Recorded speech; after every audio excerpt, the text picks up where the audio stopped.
आज आपण अत्यंत पौष्टिक, खमंग, कुरकुरीत बाजरीच्या पिठाचे धिरडे कसे बनवायचे ते पाहणार आहोत.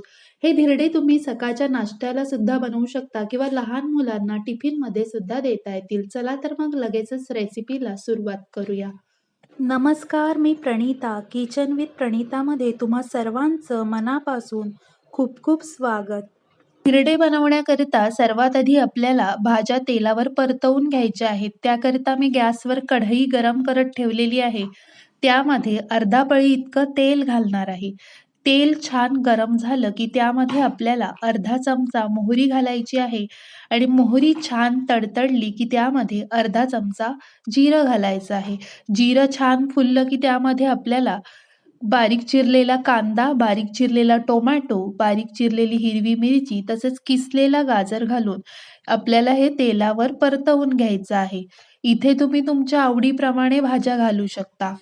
भाज्या परतवून झाल्यानंतर लगेच आपल्याला गॅस बंद करायचा आहे आणि या भाज्या थंड होण्याची वाट पाहायची आहे.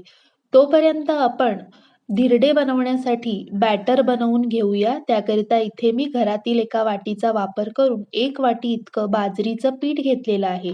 सोबतच पाव वाटी रवा घालायचा आहे. रवा घातल्यामुळे धिरडे छान कुरकुरीत होतात आणि खायला सुद्धा खूप छान लागतात. तसेच आता यामध्ये आपल्याला चवीप्रमाणे मीठ घालायचं आहे आणि इथे मी पाव चमचा हळद घालणार आहे. आता हे कोरडे जिन्नस व्यवस्थित मिसळून घ्यायचे आहेत.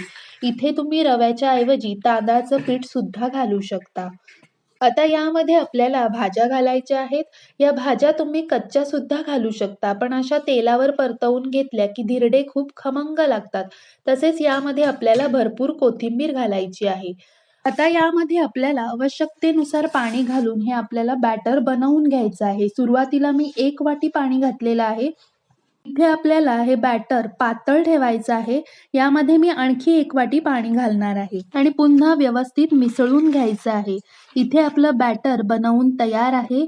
मिश्रणाची कन्सिस्टन्सी तुम्ही पाहू शकता.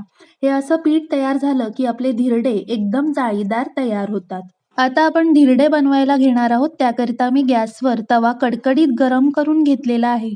आता त्यावरती आपल्याला तेल लावून घ्यायचं आहे, म्हणजे मिश्रण तव्याला चिकटणार नाही. धिरडे तव्यावर घालताना आपल्याला प्रत्येक वेळी हे बॅटर आहे ते हलवून घ्यायचं आहे, म्हणजे पीठ आहे ते तळाला बसू शकतं. आता पळीच्या साहाय्याने हे धिरडे आपल्याला गोलाकार तव्यावर पसरवून घ्यायचे आहेत. इथे आपल्याला गॅसची आच मोठी ठेवायची आहे आणि मोठ्या आचेवर हे धिरडे दोन्ही बाजूने खमंग होईपर्यंत शिजवून घ्यायचे आहेत. आता यावरती आपल्याला झाकण ठेवायचं आहे आणि 2 ते 3 मिनिटं शिजवून घ्यायचं आहे. 2 ते 3 मिनिटानंतर आपण झाकण उघडून बघूया. आता ह्याच्या कडा सोडवून घ्यायच्या आहेत आणि उलटण्याच्या साहाय्याने हे उलटवून दुसऱ्या बाजूने सुद्धा शिजवून घ्यायचं आहे.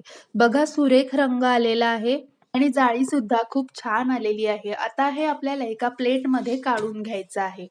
अशा प्रकारे आपल्याला सर्व धिरडे बनवून घ्यायचे आहेत. गरमागरम धिरडे खायला खूप छान लागतात. रेसिपी थोडी तरी आवडली असेल तर प्लीज एक लाईक करा. किचन विथ प्रणिताला सबस्क्राईब करायला विसरू नका. चला तर मग पुन्हा भेटूया पुढच्या रेसिपीमध्ये. धन्यवाद.